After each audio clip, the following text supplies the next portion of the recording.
Good evening and welcome. I'm Sheila Balgobin and I am the Dream Decipherer, and I help you to crack the code of your sleep and dreams so you can sleep sound and dream deep. This evening, I'll be looking at the particular issues that come up around sleep and insomnia for women. These days, women are burning the candle at all ends and are ending up burnt out. So, whether you're a stay-at-home mom or a high-powered executive, there's a very good chance that you may be tired, and for very good reasons.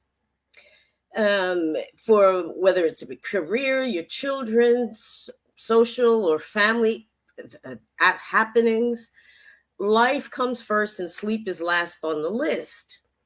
And then on top of that, you add biology to the mix, and like things like a woman's menstrual cycle, um, and you looking at the rate of insomnia or the probability of insomnia increasing um, along with it.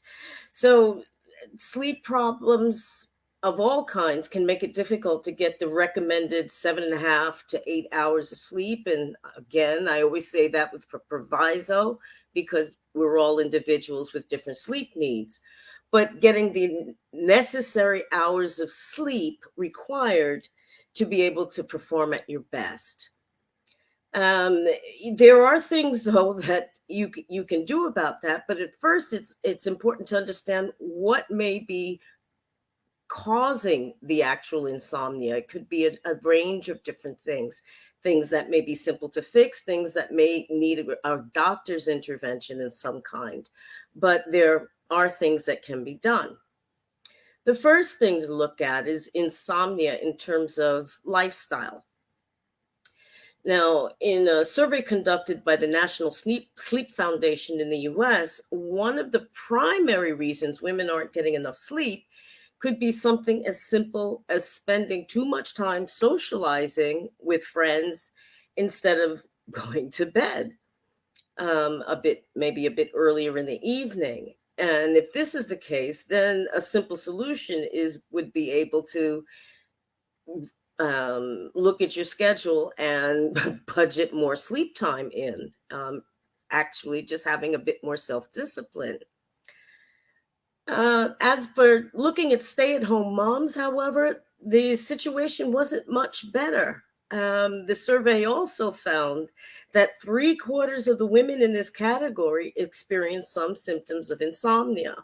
So, what's keeping the moms up at night? Oh, could be all kinds of things from kids, the dog, your spouse coming home late from work. I mean, deciding to, or having your pet deciding it's going to pile into the bed with you at night. It could even perhaps be a lack of you time to help you unwind at the end of the day.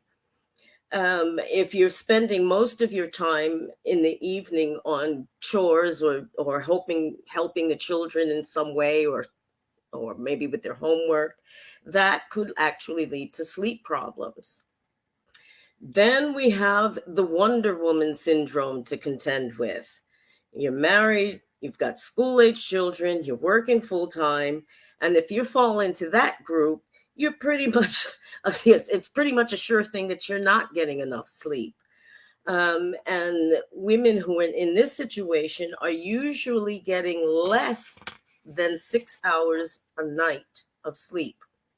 So, I mean, again, the solution here is as simple as just blocking out time for yourself at the end of every day. I'll never forget something I learned when I was training as an aromatherapist, and my tutor said to me, always, always, always block off time for yourself. Even if you do nothing but lay in bed, block off that time for yourself because it's important. You will appreciate that.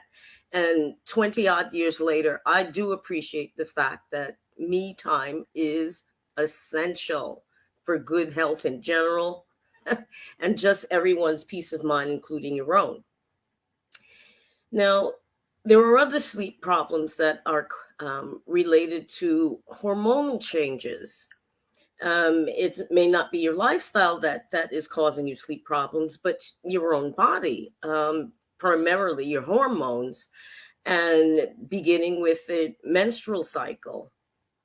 According to Dr. Amy Wolfson, who wrote the book, The Women's Book of Sleep, more than 70% of women complain of sleep problems during menstruation when hormone levels are at their lowest. Now, the experts say that not only does that your period can affect sleep quality, but any menstrual symptoms can also keep you up at night.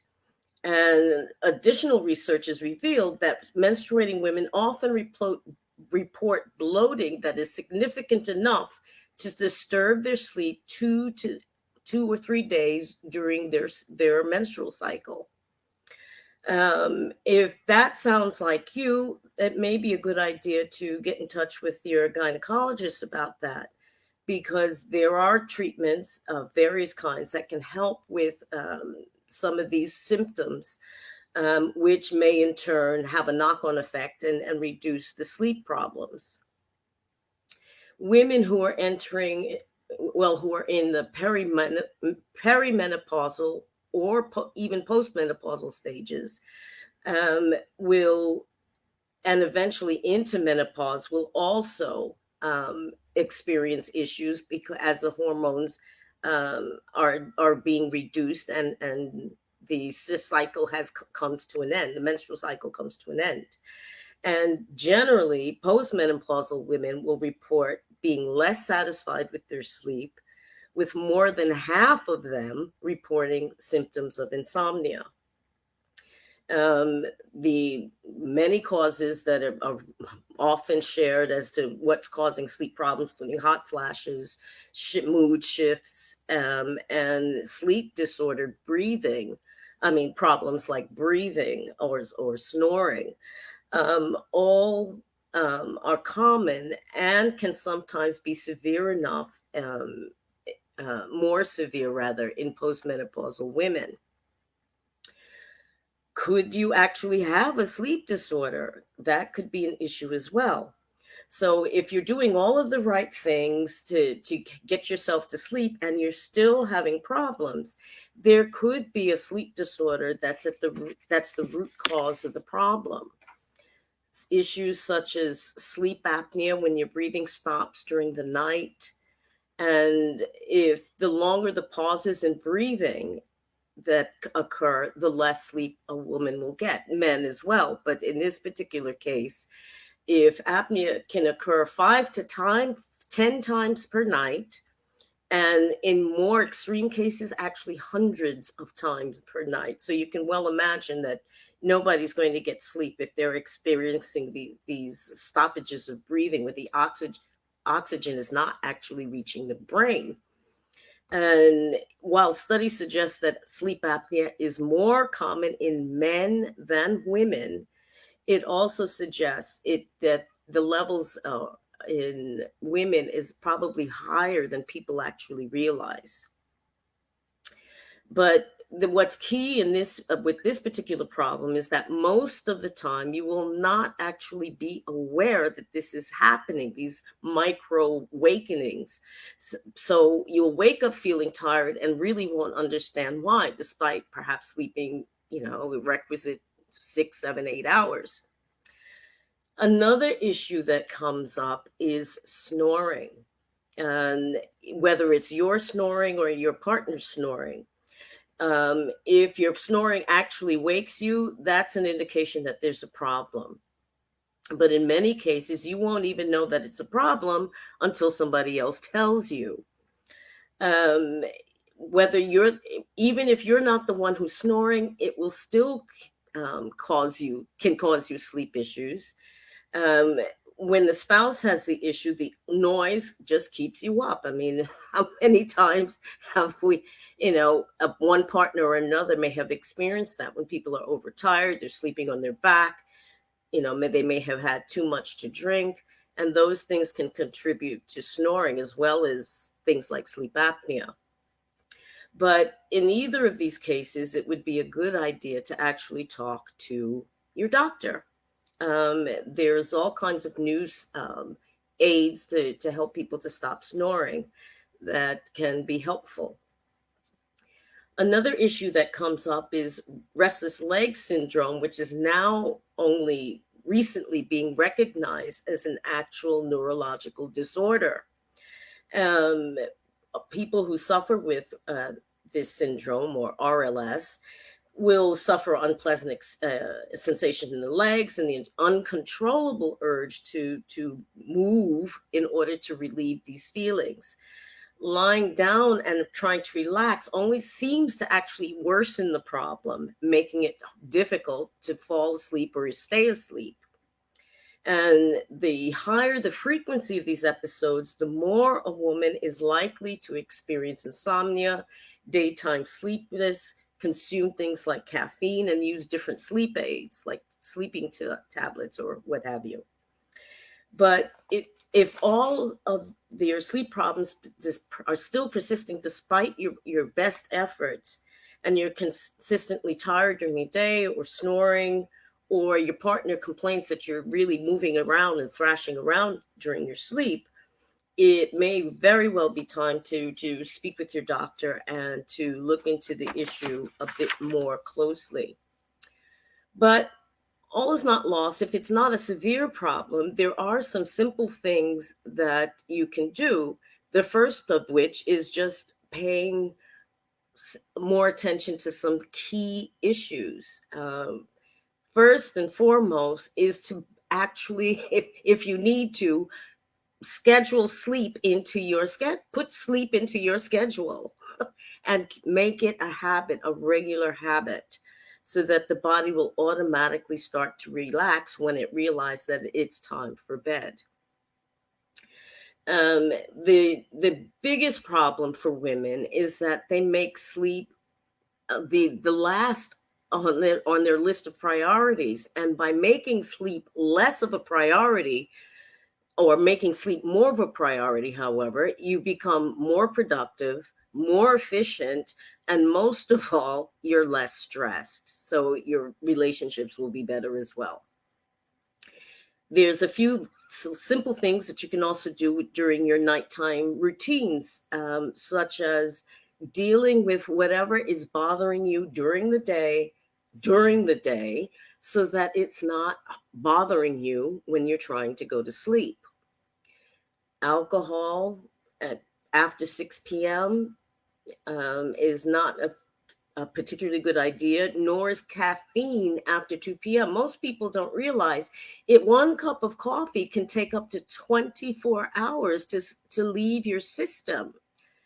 I know that if I have, one cup of coffee today, and I have another cup of coffee the next day, by the third day, if I haven't had a cup of coffee, I have a crashing caffeine withdrawal headache.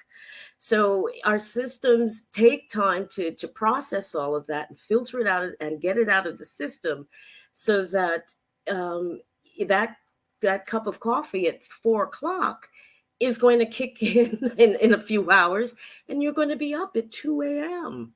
So being careful about your caffeine intake, and that's coffee, tea, Red Bull, all of those things, those caffeinated drinks, even hot chocolate has some caffeine in it. So it's really essential to watch your caffeine intake and to wind down, in the early afternoon, so that you can fall asleep more easily. You're keeping your bedroom cool rather than warm. If you need extra warmth, a blanket, your partner, or some socks to keep you physically warm. But if a room is too hot, and you're already maybe suffering with hot flashes, it's only going to make things worse. So a cooler space is actually more comfortable, and the lighting should be dim rather than bright, and it should be dry. If the space has a tendency towards dampness for whatever reason, maybe a dehumidifier that works quietly to draw out that extra moisture will help. I mean, I really suffered in New York in the summer with 60% humidity and 104 degrees. So taking the humidity out of the air will certainly help.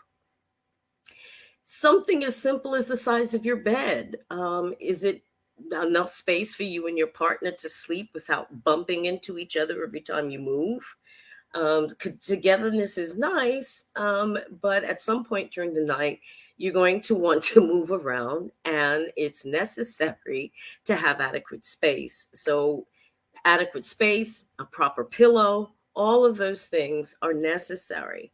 And finally, the most important thing, don't bring your work or your laptop into your room. Leave the Wi-Fi in the next room, or better yet, 2 rooms away, and do something that is more conducive to sleep, and that will help you unwind, whether it be to reading something that or meditating, listening to relaxing music, whatever it may be. Not Don't do anything too vigorous like exercising, because that can overstimulate you and keep you awake. So things that will train your brain to relax and prepare for sleep are the best things that you can do. Thanks so much for watching and listening. And if you would like further tips to help you with any sleep issues, or would like some advice, do feel free to leave a message or contact me. I'm happy to give you some advice and tips that can help. Thanks again for watching and listening. Have a great evening and start to the week. And I'll see you again soon. Take care. Bye bye.